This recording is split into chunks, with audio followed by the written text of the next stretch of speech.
Hi hello.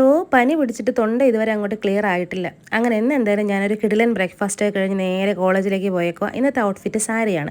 പുതിയ academic year ഇനോഗ്രേഷനാണ്. പാരൻസും കുട്ടികളൊക്കെ വന്നിട്ടുണ്ട്. ഹയർ എഡ്യൂക്കേഷൻ മിനിസ്റ്ററുടെ വക ഒഫീഷ്യൽ ഇനോഗ്രേഷനൊക്കെ കഴിഞ്ഞു. കോളേജിലുള്ള ഇനാഗുറൽ ഫംഗ്ഷനും എല്ലാം കഴിഞ്ഞ് നേരെ ക്ലാസ് റൂമിൽ പോയി കുട്ടികളെയൊക്കെ പരിചയപ്പെട്ട് കഴിഞ്ഞ് ഡ്രസ്സ് ചേഞ്ച് ചെയ്തു. ജിമ്മിൽ പോകുന്ന ദിവസങ്ങളിൽ ഞാൻ എക്സ്ട്രാ സാരി ആണെങ്കിൽ എക്സ്ട്രാ ഒരു ഡ്രസ്സ് കരുതിയേക്കും. അപ്പോൾ ഞാൻ ഡ്രസ്സ് ചേഞ്ച് ചെയ്ത കാര്യം എന്ന് വെച്ചാൽ ലഞ്ച് കഴിഞ്ഞ് നേരെ എസ് എൻ കോളേജിലേക്ക് പേപ്പർ വാല്യൂഷന് വേണ്ടി പോകേണ്ടതുണ്ട്.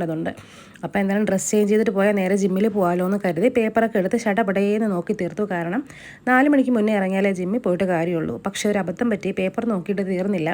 4:30 കഴിഞ്ഞു ഇറങ്ങിയപ്പോൾ. അപ്പോൾ പിന്നെ ഇറങ്ങി ഇനി എന്തായാലും ഒന്ന് ജിമ്മിൽ പോകാൻ പറ്റത്തില്ല എന്ന് മനസ്സിലായി. അങ്ങനെ ഞാനും എൻ്റെ ഫ്രണ്ട്സും കൂടി ലക്ഷ്മി ബേക്കറി കയറി ഒരു ചായ കുടിക്കാമെന്നുള്ള തീരുമാനത്തിലെത്തി. ചെന്നപ്പോൾ ചായ മാത്രമല്ല വിശാലമായി എന്തെങ്കിലും കൂടി കഴിക്കാമെന്ന തീരുമാനം എല്ലാവരും ഒരുപോലെ അംഗീകരിച്ചു. ഫുഡ് കഴിക്കുന്ന കാര്യത്തിൽ ഞങ്ങൾക്ക് എല്ലാവർക്കും ഒരേ മനസ്സാണ്. അങ്ങനെ ഒരു ചായയും ഞാൻ പിന്നെ ഒരു സാൻഡ്വിച്ച് ഓർഡർ ചെയ്തു. കടിച്ച പാടി അതിൻ്റെ അണ്ടകടാകം വരെ പിളർന്നങ്ങ് പോയി കേട്ടോ. അതിനകത്ത് കുത്തി വെച്ചിരുന്ന ചെറിയ ആദ്യമേ എടുത്ത് കഴിച്ച ടൂത്ത് പിക്കും എടുത്ത് കളഞ്ഞിട്ട് പിന്നെ കടിച്ചാൽ അത് പിളർന്ന് പോകില്ലേ? എന്ത് ചോദ്യമാണിത് ഹേ. അവിടെ നിന്ന് ഇറങ്ങി ഒരു KSRTC ബസ്സിൽ കയറി സുഖമായ ഉറക്കം. വയറൊക്കെ നിറഞ്ഞിരിക്കുകയാണല്ലോ. നേരെ അങ്ങ് വീട്ടിലേക്ക്. അപ്പോൾ അത്രേ ഉള്ളൂ. Tata bye bye.